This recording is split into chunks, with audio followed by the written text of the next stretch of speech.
The video you just saw was a video, as I mentioned, from October 4th, 2004, when Bert and his team won the X Prize. And that was an incredible day in history and for everybody involved. What we're going to do now is talk about the business of space.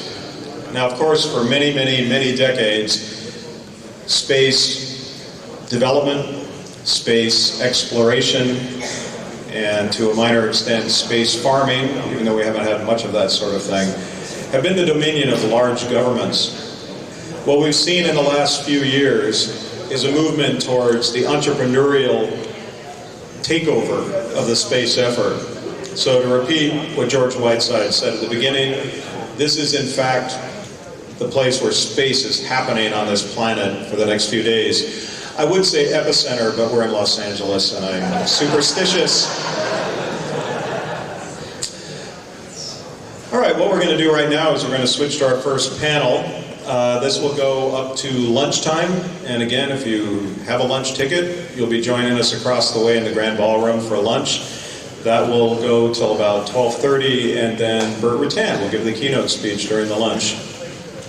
And then we'll start again in this room at 1:30, and we'll have some very exciting panels, including one on space tourism, one on space, what's happening right now. We'll have the entire management team of Virgin Galactic here who've come over from London. It's very cool. We also have a number of the people who have paid for a ticket on Virgin Galactic here with us today in the audience, and it's very cool to have all of you here. I know some people came from as far away as Japan and Europe. Without further ado, I'm going to turn this panel over to Guillermo, how do I say that? Sohnlein. Pretty good. Who runs the International Association of Space Entrepreneurs. This is a relatively new association. The timing is perfect to have such a thing in the world.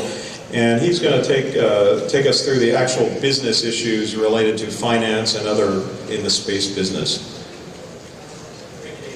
Can everyone hear me okay? No. I didn't think so. Are these on? Now they're on. Now can everyone hear me? No.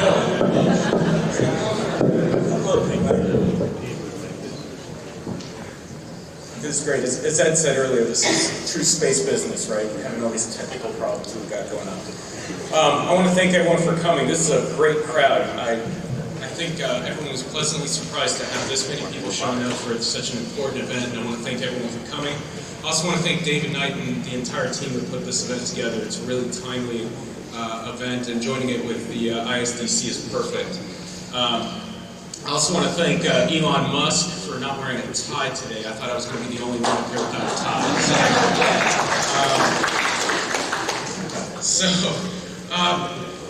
Actually, you are the only one. Today, yes, right now. So what we thought we'd do today, what we were asked to do, is to kind of provide a framework or a context for some of the afternoon sessions. What you're going to hear in the afternoon sessions are discussions surrounding specific areas within the private space industry, whether it's government contracting, satellite industry, or space tourism. So what we thought we'd do in the morning is set a little bit of a context around it and talk a little bit about what does it take to put together a new business, such as the ones so many folks are putting together today. So in order to do that, what we did is we brought together a group of 4 folks who have a lot of experience building successful business ventures. And I'm excited to be up here with these 4 gentlemen because even though 2 of them currently are working on the money side of these ventures, everyone here has operational experience. So everyone here has built businesses in the past, so they're speaking from very deep experience, and it's a privilege to be up here with them. Quick logistics of how we're going to work this. We are scheduled to stop a little bit before noon so we can get everyone over to lunch and to hear Bert speak. We're going to go through a little kind of almost a fireside chat roundtable discussion up here. There won't really be a formal Q&A session at the end, so if you've got a question as we go along, raise your hand. We've got a runner with a wireless mic, and that person will come to you, and we'll try weaving in the questions as we go to keep the flow of the discussion going. One of the things you'll notice is they don't have any prepared notes or anything. I'm the only one with notes, so hopefully we'll just kind of get this thing going. Let me put a little bit of context into our discussion. We were asked to cover the entrepreneurial process. Now, the entrepreneurial process, we could probably spend all day just talking about that. So what we decided to do was break it down into 4 components, and we'll just talk about each of the 4 parts. The first component is the entrepreneur. Everything starts and ends with the entrepreneur. The second part is the business opportunity. The way these ventures come together is usually somebody's got a vision of some sort of business opportunity that they want to capture. Those 2, the starting point and the end goal, need 2 other critical ingredients to make it a success. One is people, and the other is money. Put all of that together and you have a successful venture. So what we're going to do is kind of talk about those 4 components. Before I do that, let me quickly introduce the 4 panelists up here with me. You've got a little bit more of their bios in your materials, but I figured I'd quickly just kind of run through so you know who's up here. On my far left, your far right, is Ed Tuck, who's a longtime engineer, entrepreneur, and venture capitalist. He's been involved with venture capitalists since 1986. He's currently making investments out of a Falcon fund. He's helped start and launch a number of different ventures, including Magellan Corporation, Teledesic, and a whole slew of others. Right next to him is Levin. He is, even though he started out life as a lawyer, he's a recovering lawyer. I have to say that because I'm a lawyer too. And a career with the FCC and private practice. He's also an entrepreneur. Has helped start ventures such as XM Satellite Radio, Mobile Satellite Ventures, and XM Canada, and a whole slew of others that he can tell you about as we go through these. Right next to me is Jeff Greason, who spent a fair amount of time on the engineering side at Intel before leaving to join some entrepreneurial space ventures, and is currently the co-founder and CEO of XCOR Aerospace. And last but not least is Bill Collins, who's also a longtime entrepreneur, spent a fair amount of time at Intel, but on the sales side. And has helped launch a number of ventures as well, including International Rectifier. And he is currently raising, he's done some work with some of the Tech Coast Angels, some of the angel groups here in Southern California, but he's currently raising an institutional fund, which he can tell us about as we talk through some of the financing issues. So there, kind of laid the groundwork a little bit so we can jump right into a discussion. Now, I wanted to start with the first component of this, which is the entrepreneur. Growing up, my parents used to always make me look up words in the dictionary. So, of course, I looked up the word entrepreneur in the dictionary, and it says, one who organizes, manages, and assumes the risks of a business or an enterprise. And a lot of what I've seen with that, for me, is that it's a little bit less about the person, a little bit more about the time period of the venture. It's the kind of the creative time in the venture. So maybe I'm going to start with Lon. I know you consider yourself an entrepreneur. What is an entrepreneur to you? Forget the dictionary definition, just throw out there. Well, I think that's a hard question, but I will try to answer it and be simple. And an entrepreneur is someone who has a vision and then is willing to put his or her time and effort, money, and energy on almost a daily basis to see the vision come true. You are correct that all of these ideas first start with a vision, and it takes people and money, essentially, to get it done. One of the things I've seen is a lot of people get excited about starting new businesses, and so they jump in to start them, and they never really stop to think, is this something I really want to do, or is something that I should do? Bill, have you seen that in your experience? Yeah, I would say that, kind of first following on the entrepreneurial question, we really look at 3 things in entrepreneurs. One is an insight into a market or a capability that nobody else has, and that unique element to take forward. The next is passion, because you have to have tremendous passion to do everything it's going to take to be an entrepreneur. You know, they liken it, giving birth to a company is like giving birth as a person. My wife tells me that's really hard. I don't know myself. But also being open-minded.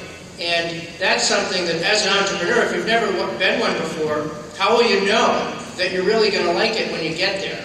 And that's part of being open-minded. In fact, it still may make sense for you to help drive this company, but as you look at yourself as founder-owner, that's separate from being employee or being CEO or being any other job within the company. So it's great, you have to have that passion to get started, but be careful to watch to see where you really end up fitting in.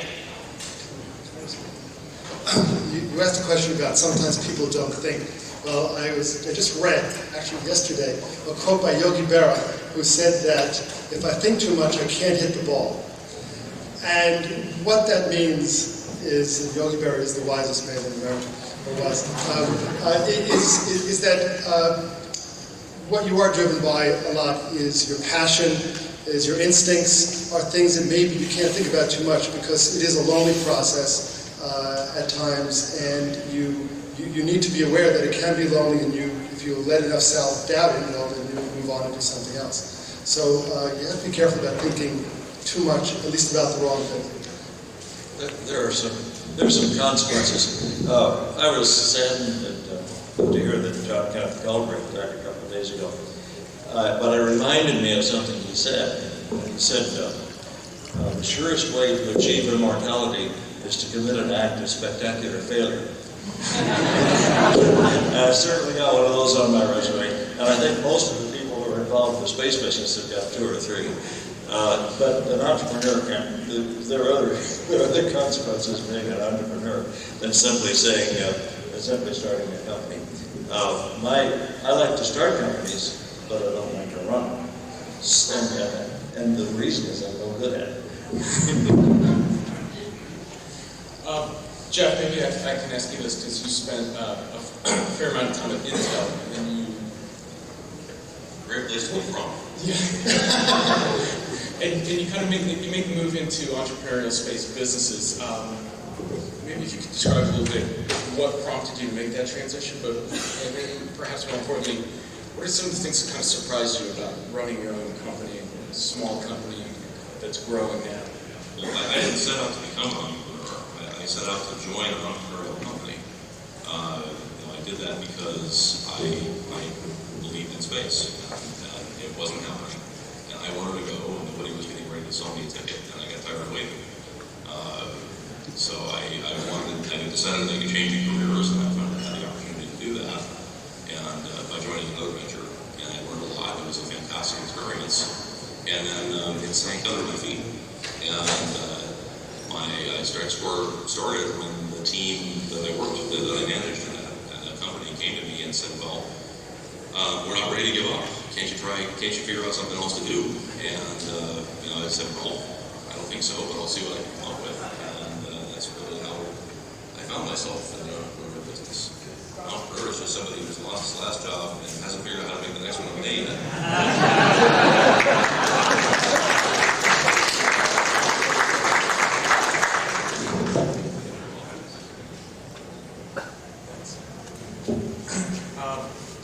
And so now that you're launch XCOR, now you're growing XCOR, what have been some of your personal, professional challenges and surprises? Especially if you're used to working in other companies, especially larger companies, it's amazing how much day-to-day stuff somebody else was always taking care of for you that you didn't realize needed to be done. You have to worry about where does your electricity come from, and how's that get paid for? And you have to have rent for a roof over your head. People think an engineer is just somebody sitting in front of a computer. Well, who bought that computer? Who maintains the software? And where'd that desk come from anyway? It's the little stuff that gets you. And when you're starting out, there is nobody to turn that little stuff over to. Your chief cook and bottle washer, and it's part of XCOR's culture even today. Is that I don't care how senior you are, if there's a mess on the floor, grab a mop. Those are probably the biggest surprises. I mean, I knew the money thing was going to be a killer, and I knew it was going to totally eat my life, and I knew that, I wasn't getting to see my kids for a couple of years. That wasn't a surprise, but this little stuff has been a surprise. It's funny, the first startup I was involved with, I was COO of a small software company, And I still remember I was talking on the phone with my wife one day, and someone came into my office, said something. I said, honey, I gotta go. I have to take care of a COO emergency. She says, what happened? I said, well, we ran out of toilet paper in the bathroom. So, yeah, that was typical. Actually, Ron, I wanted to come back to you a little bit. We're talking about passion. For those of you that don't know, Lon's also an accomplished composer and musician, so it helps put together, perhaps it paints a better picture of XM Satellite Radio when we put together these passions of space, entrepreneurship, and music. What was that like, coming together and getting that started? Well, with regard to XM, the thing that I tell people is that the reason why I believe it was a success, or is a success, is because it was simple. It was a simple goal to it from its inception. And that is that we wanted to do three things. We knew there was an opportunity in radio that just wasn't serving the public anymore. And this is in the early 1990s. So we said, well, what if we could design a system that could have an overwhelming amount of choice in channels? The service would be, the sound would be far superior to anything that people have heard. And it would be ubiquitous. Wherever you went, you'd get it. These are the three things that people don't like about traditional radio, and maybe we can do it better. I was in the satellite business. We talk about the passion. It is true that the passion is coming from my love of radio, especially growing up, and my love of music. And I knew somehow if we could pull this off, it would work. And just talking about entrepreneurial spirits and all that, I never thought that it wasn't going to work. It just made sense.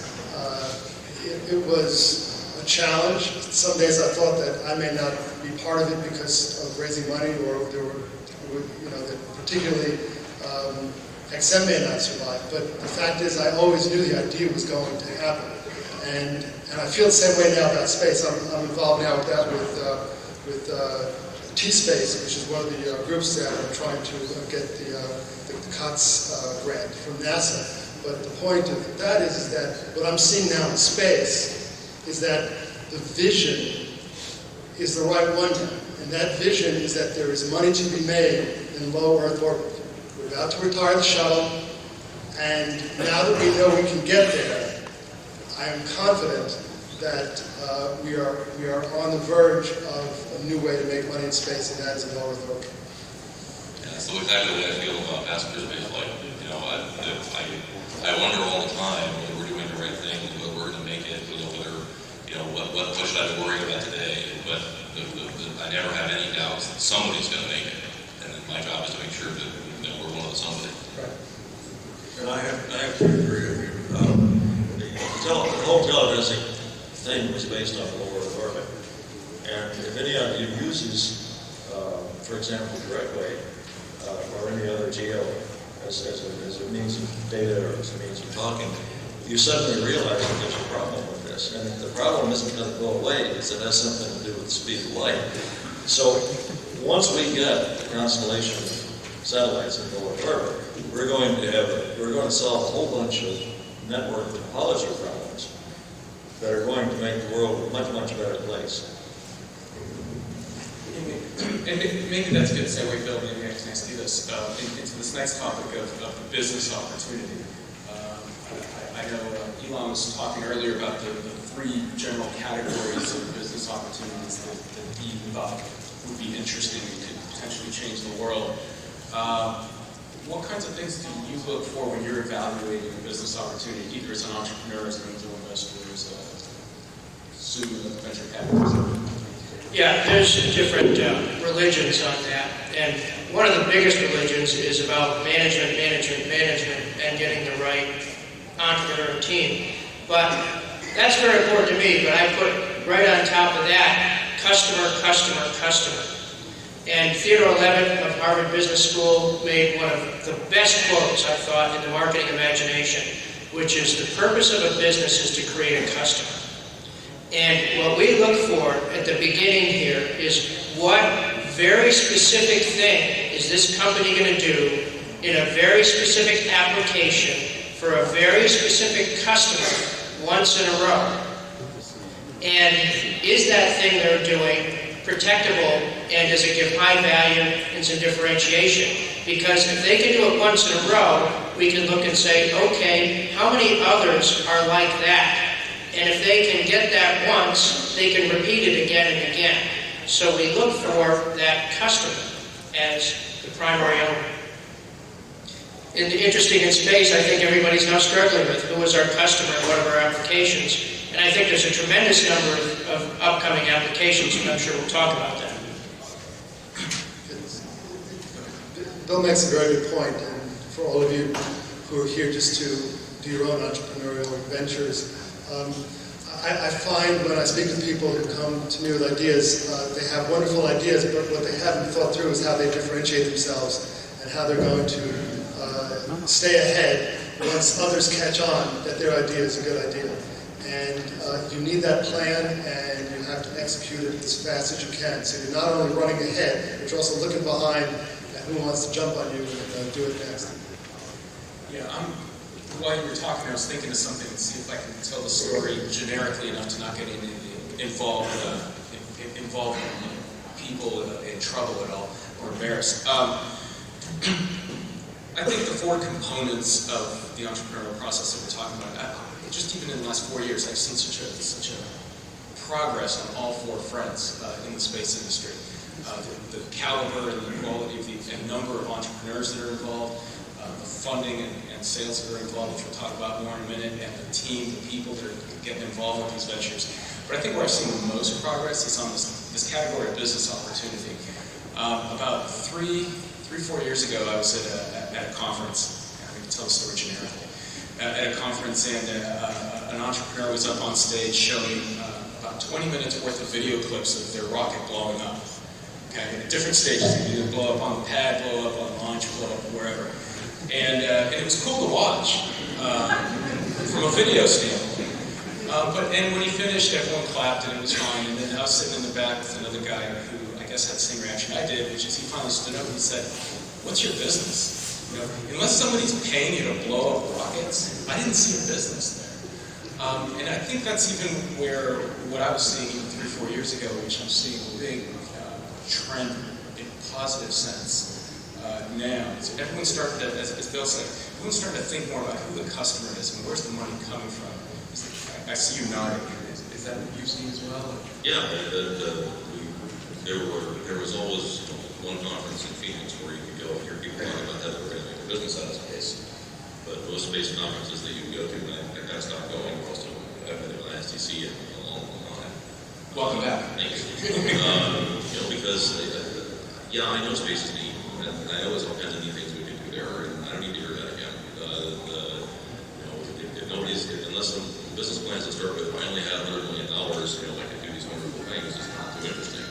The question is, how are you going to make money? How are you going to get started? How are you going to? Nobody's going to walk into it with the idea with $100 million. It's not going to happen.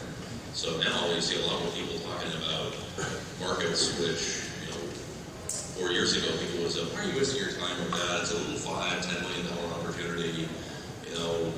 I want to go to Mars. I want to go to orbit. Well, I want to go to Mars. I want to go to orbit. But if I don't figure out how to make space pay, I'm not going to get there.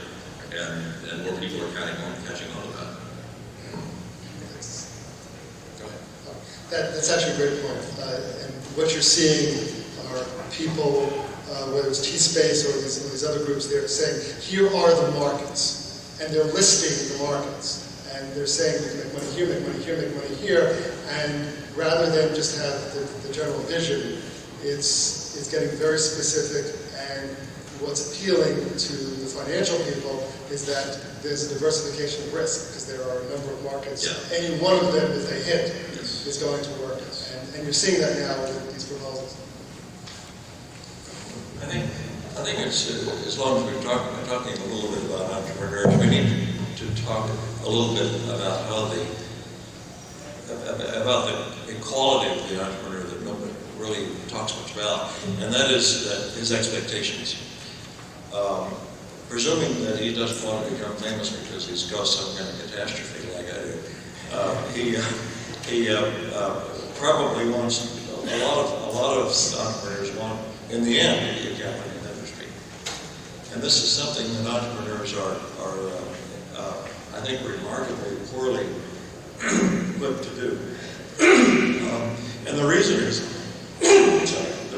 that up until about 10,000 years ago, humans lived in small camps, which were egalitarian.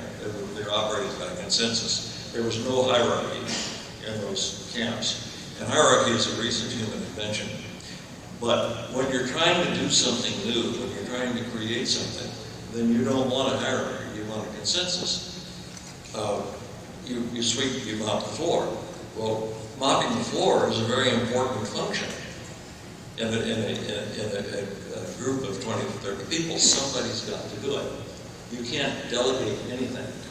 The result is that people leave hierarchies because they want to start a company. And the reason they leave is because they need the hierarchy. The reason they want to start the company is because in their minds they say, okay, I'll be at the top of the hierarchy someday and I'll show them how it's done. The only guy I know that got away with that is Bill Gates. So it's important.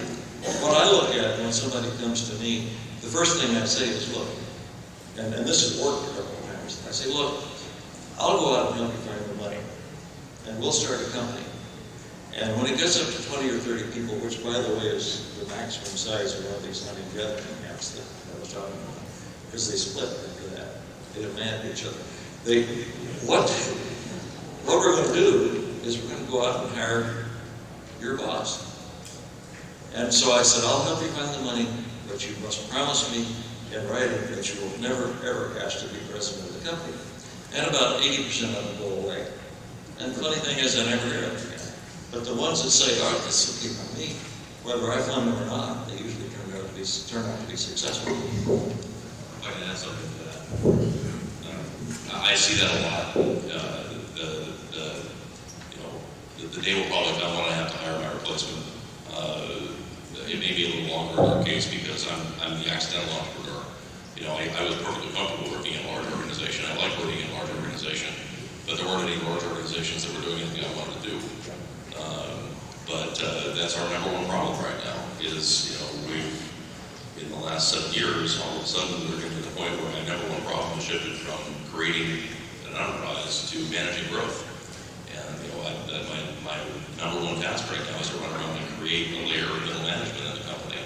And it's taking time and effort, and it's not easy to do. And you don't want to make a career out of mopping the floor, is that what you're doing? No. I'd like to hire somebody to do that, but Intel, when I was there at least, it had become a 16,000 person company, but it was still a very flat company. It was one of the features of the culture that nobody here has a reserved parking space. Nobody had the fancy office, and so I'm not entirely sure that you can't. It's not quite like the industry was 50 years ago. I'm not sure that you can't preserve many of those features that make an attractive workplace and still have a big enough unit to be successful. Yeah, that's always an interesting thing, how you preserve that entrepreneurial corporate culture as the company starts to grow. I wanted to ask you something, Jeff, but before I do that, if anyone's got any questions, feel free to pop your hand up and we'll weave them in here, okay? And just do it at any time. I can see except for that one spotlight over here.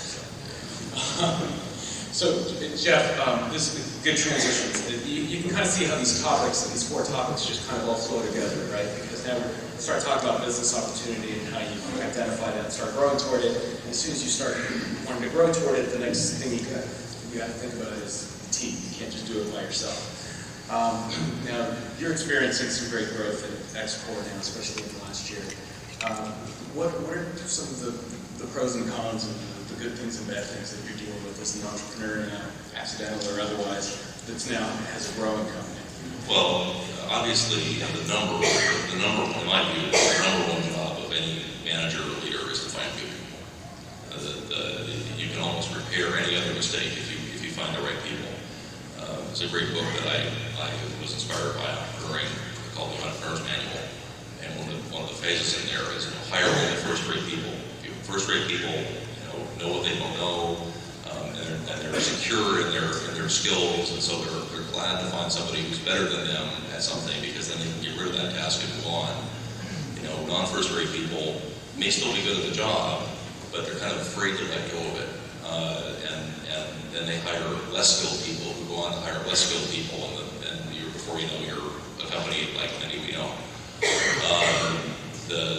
So my number one job is hiring people. I can't delegate the final selection of personnel yet, because we need the best kind of people we can find, and it's hard to find them. And in this industry especially, it's really hard to find them, because you need people who have the technical skills for aerospace venture, but in our experience, if somebody's worked in aerospace too long, especially if it was their first job out of college or something, they're useless.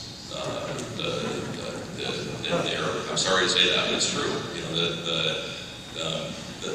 the orientation it takes to make money in private markets is like a language. You have to learn it at an early age. You know, if you try and adopt it after you've set other business practices in your head, it's not because aerospace is bad or evil, but because it's primarily a government contracting business, and selling things to the government and selling things to people who are paying you with their own money is different.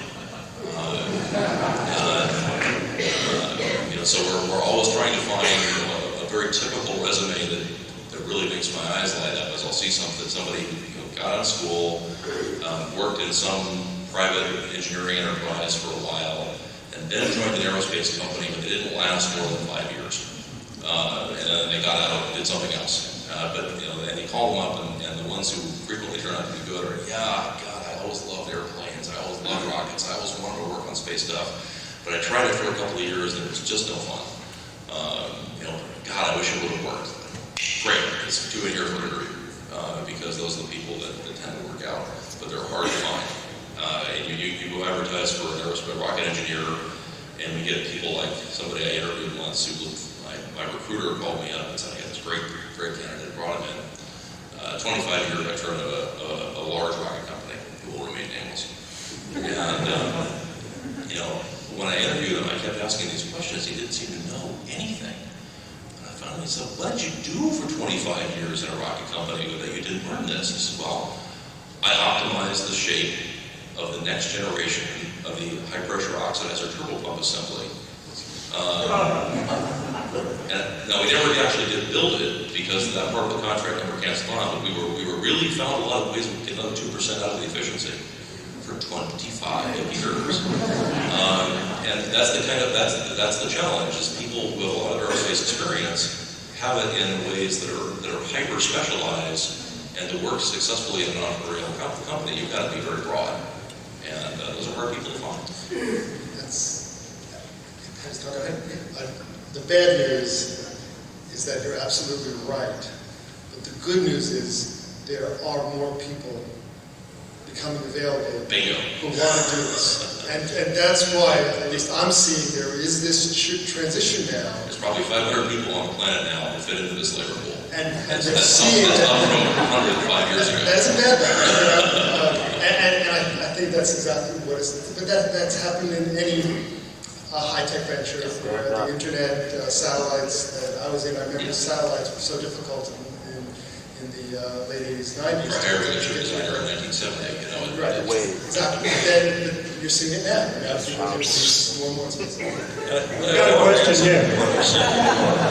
You're standing in a light. I got a quick question. The question is, what is different about the space entrepreneurial business from a typical terrestrial entrepreneurial business? Actually, everything else can get funded.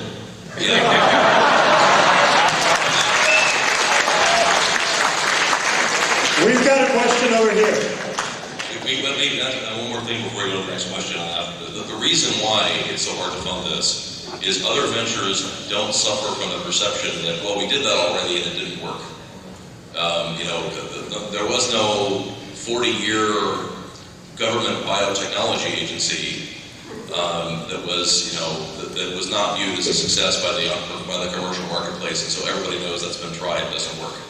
Now, that perception is changing, and it's one of the big signs of progress in the last couple of years. People are starting to realize that Just because that necessarily didn't work the way we wanted it to doesn't mean it can't be done, but that's the big burden we are overcoming. I want to study, say something slightly different than Ed, although Ed was making a joke. I know that. But it's the same. Entrepreneurs have been the same all the time. We're just on the verge of the next great opportunity in that space. They're all the same throughout history. Yeah, I make a comment too that every industry thinks they're different. And to some small degree, every industry is different, but the underlying processes are the same. And now we're starting to see some entrepreneurs, take Peter Diamandis with Zero Gravity and Elon Musk, that are making incremental steps towards what they ultimately want to do. And they've got customers for those incremental steps, and they've got their inventions substantially complete. I saw that rocket blow up, so I wouldn't say complete, but substantially complete. And those are the type of things that are similar to other industries where you have that, and that's where the venture community is getting more interested. And it's important to have a historical perspective here, because the reigning geezer on this thing, see if I can provide it. There are stages in industries, and I think maybe a good example is the telephone industry, where Alexander Graham Bell and a bunch of other engineers were messing around with this stuff, and J.P. Morgan came along and said, I'll back you guys. Now, J.P. Morgan wasn't a venture capital fund. J.P. Morgan was J.P. Morgan, and he had a lot of money. That's what's happening. That's where space is right now. There are people like Elon who have money with themselves. There are people like Greason who have money and for other reasons want to do these things. But these are individuals who take the risk and who are and for that matter, Greg McCullough, who put up a ton of money for Teledesic. These are individuals who have vision and who take the risk and who support these things. The venture community, of which I am a member, does not have, neither do they have the size of investments to make, but they really also, this is not quite ready for them yet. And it's starting to begin to be. I mean, my pals here, a couple of my pals here at the table are starting to make investments in some of these space-oriented companies. But there has to be a little bit of evolution that takes place as it moves away from the rich guy, if you like, to a very adventurous venture fund like us, to the more regular venture funds in which the guys have drinks with their friends and don't want to be ridiculed. So this transition, this evolution is taking place. It's well along, and sometime in the next 3 or 4 years, I think, you can take a reasonable venture. If I may continue for just a second, there's an exception to this, and this is things like geosynchronous satellites, where there's a model already in place, and that model is a shopping center. The shopping center, you get an architect, you go out and take an option on the land, you get a construction loan, and you get insurance, and you build the shopping center, and then you convert it to mortgages, because somewhere along the line you got an anchor tenant. Exactly the same things happens with geosatellites. You go to the bank, that's not a problem. You don't need venture capital fund. But for the rest of the stuff, where it's not proven, right now you need a rich guy, and slowly, the venture people are moving toward it. And that industry is what will ultimately fund these things. We got a question over here. Right here. I'm going to get to you in 1 second, because I know we hold on 1 second. Because this requires great patience. Yeah. Because one of the, I just kind of want to call out one of the unifying themes on the left of what we're talking about here, because what we're talking about with the entrepreneur, with the business opportunity, with the team. One of the quotes that I like is someone once said that successful entrepreneurship, one of the most critical components of successful entrepreneurship is pattern recognition. And I saw Eric Anderson of Space Adventures here earlier, and he was on a panel, couple of years ago, and someone asked him, all right, well, how do you build a successful business while you're also trying to build a successful industry, right? Because you got to kind of build both at the same time. It's very difficult. And one of his answers was, well, we try not looking at it as a new industry. We kind of borrowed from this industry, we borrowed from this industry. There are certain parallels that they draw from. And I think that's important on the entrepreneur side, where you've got entrepreneurs coming from other industries with the same basic skill sets. You're trying to recruit people from other areas that may not be the typical large government contractor, things like that. So I think it's a lot of analogs to a lot of other industries. We will reward your patience. Okay, thanks.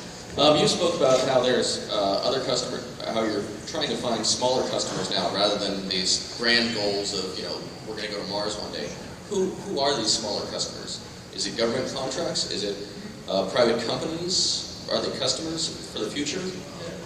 I'll say something on that. One is all big ideas and big industries, big new things tend to start out in needing a lot of development. And that typically, if it has strategic value like space, the government does most of it. And then the industry moves to patrons. And then ultimately, as more development has actually happened, you start to get merchant money get involved, and that's venture capital. Well, remember that venture capital does not fund development. It doesn't fund R&D, and that's where you get government grants or patrons or foundations or other folks to do that. So to coin a bad pun, venture capital funds productization and launch. It funds that final touches on your invention, but not the invention itself, and the final touches on getting ready for your customer, not finding the customer itself. So where are those customers depend on what you can do.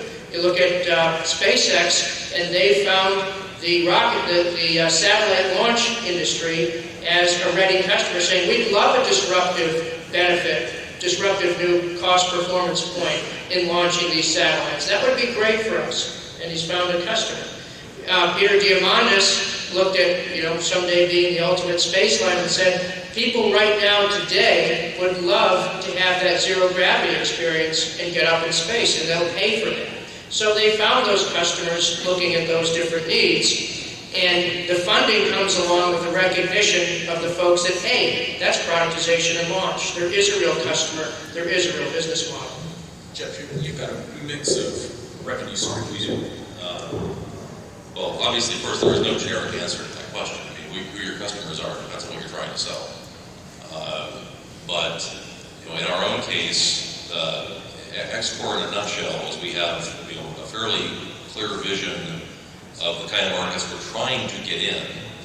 We're confronted with this problem that the industry was very much not mature enough to do that as a step one.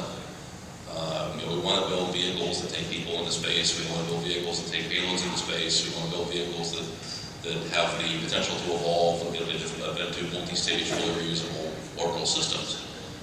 That's a great vision. What are you going to do tomorrow?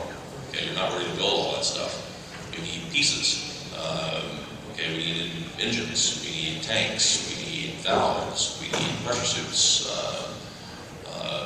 We obviously can't do all that. There's only 4 of us in the garage. What are we going to do? We'll start with something we need right now. Okay, we need an igniter. Hey, okay, that worked. We'll build a little engine, and we'll try things out with that. Hey, okay, that worked. Hey, there are markets for that. We can sell those pieces. That's a wonderful thing. Yeah, right.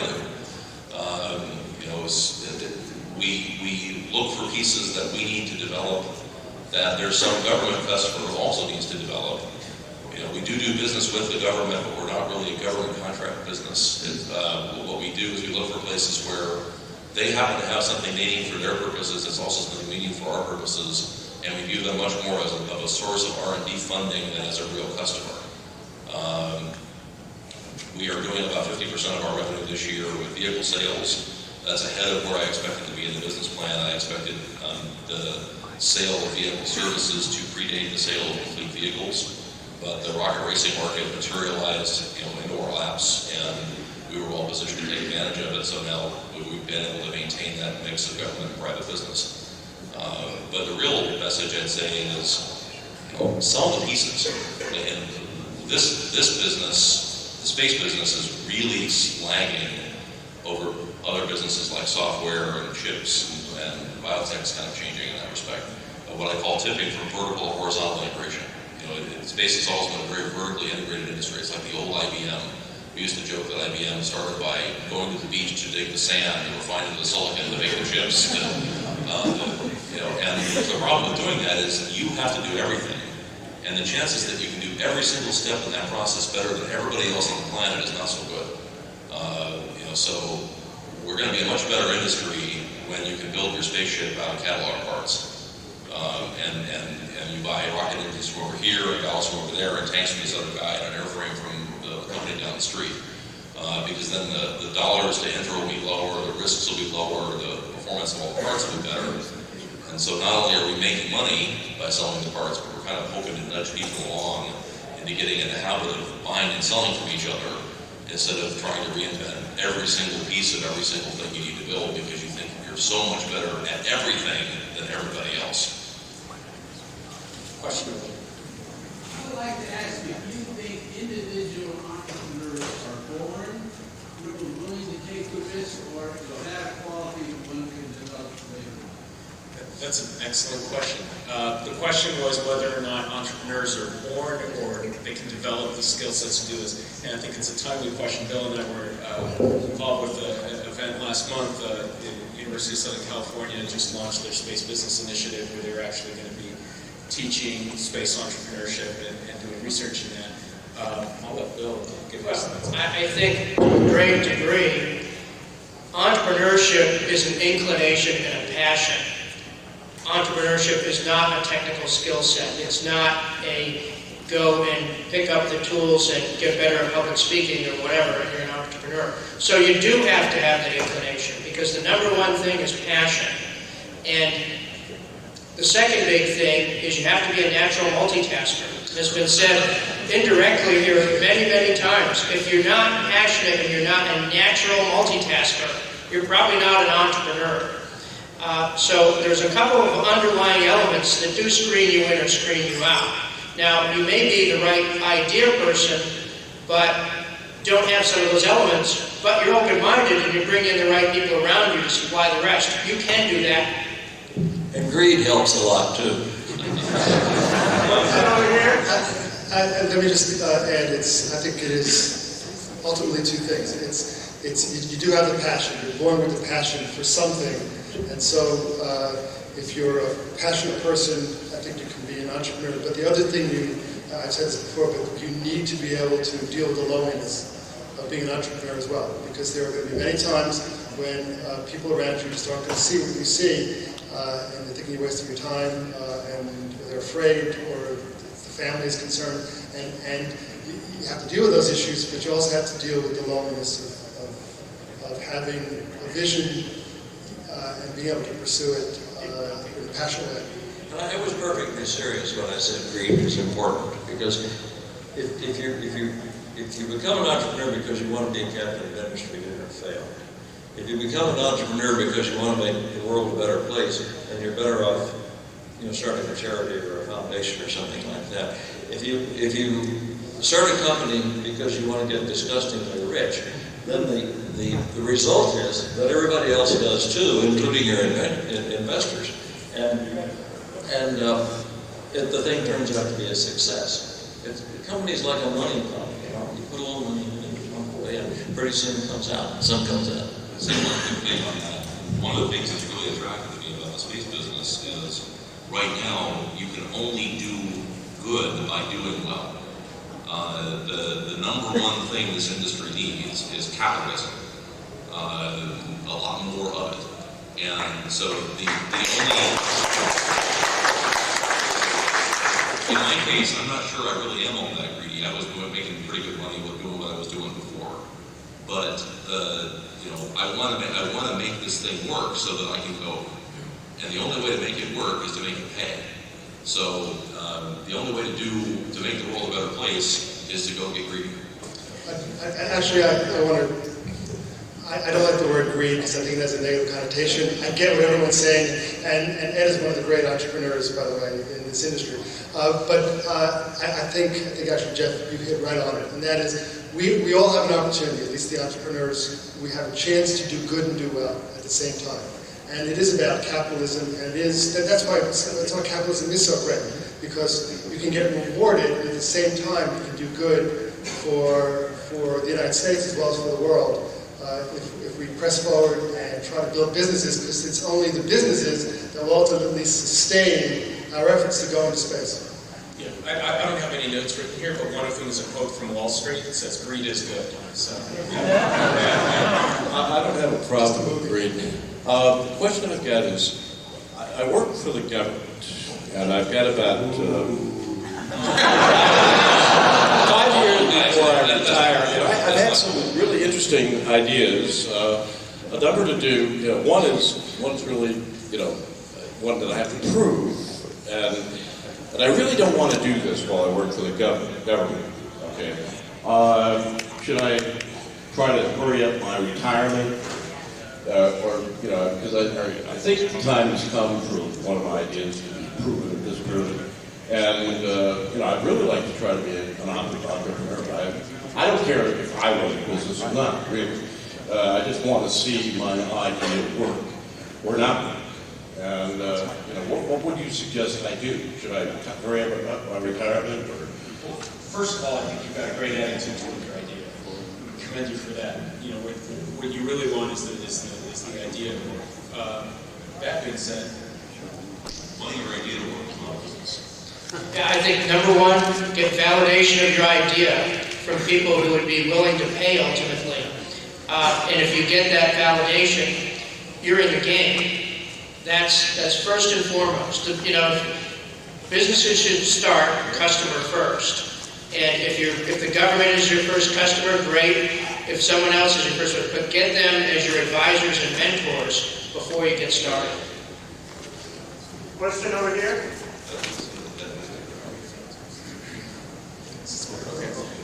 Yes, sir.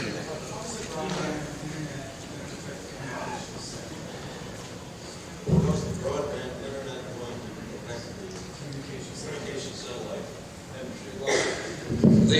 I think I can cover it now. Repeat the question, please.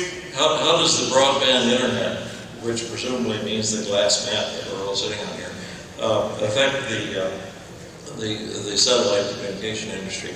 I have a personal opinion on that, which is not a generally held opinion, but my feeling is that geosynchronous satellites are a very awkward way to do things. And as in the United States, we're sitting on what I called a glass mat a few minutes ago because they laid a lot of fiber optic cable, and then something called wavelength division multiplex came along, which suddenly multiplied the capacity of that stuff by about 50 or 60 times. So the result is that communication, long-distance communication, basically in the United States and most developed countries is basically free. And I would expect that terrestrial communication, that is ground and earth-based communication, would probably take over for most communication needs.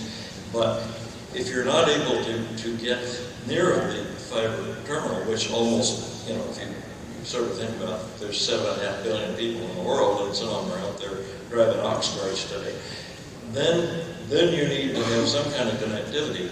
And my feeling is that the right way to do this is through LEO. Teledesic was an attempt to do that. I've heard a rumor that there's a German company that's getting ready to do something similar. But that's, I believe, where satellite is the communication satellite as a business is going, where you take advantage of the fact that the cost volume curve is a straight line on log paper, and if you build a huge number of satellites and a huge number of launch vehicles, they don't cost a whole lot more than a few GEOs and a few big honking launchers. I just have to quickly say, I'm a geostationary fan, and Ed and I are going to have a separate discussion later on for all of you, but I'm not going to go anymore. But I think you're a broadcaster. Come on. I'm also involved in satellite businesses, and I think that's the answer. But I don't want to get into that. Let's move on. There's a panel on that later. Yeah, in the back. As the cost low Earth orbit comes down, do you see the commercial aerospace sector playing a role in the space industry? Well, I think one thing you said right off the bat is very important. Everything is on this cost performance improvement curve, and that improvement curve tends to be exponential. So opportunities they develop more slowly than we think, because the problem with exponential is the beginning is a lot longer than everybody expects.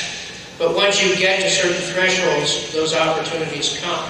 And certainly, those opportunities are going to move to the commercial arena. There's no question about it. And there's all kinds of applications that we haven't thought of, because we're used to thinking that space transportation is very expensive. And as the cost of getting stuff into orbit or wherever Yeah, goes down, so people are going to come up with ideas, and they're going to say, whoa, hey, we can do this. Yeah, and that's a great thing. As we talk about these smaller steps and these incremental changes, we have to remember this concept of emergence. And that concept is that you get all of these capabilities improving in parallel. And you look at that, for example, in software and processing power and bandwidth and networking. And what emerged from that? The internet. Well, who predicted the internet? Who said his forecast? Al Gore created it, but he didn't predict it.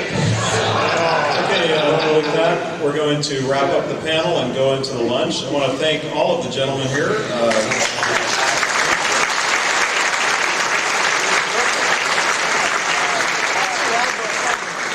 And of course, if you have your business plans, we're going to give them a 10-second run on the rest of the room. Again, if you have a ticket for the Burr Rutan Luncheon, it's just across there in the Grand Ballroom.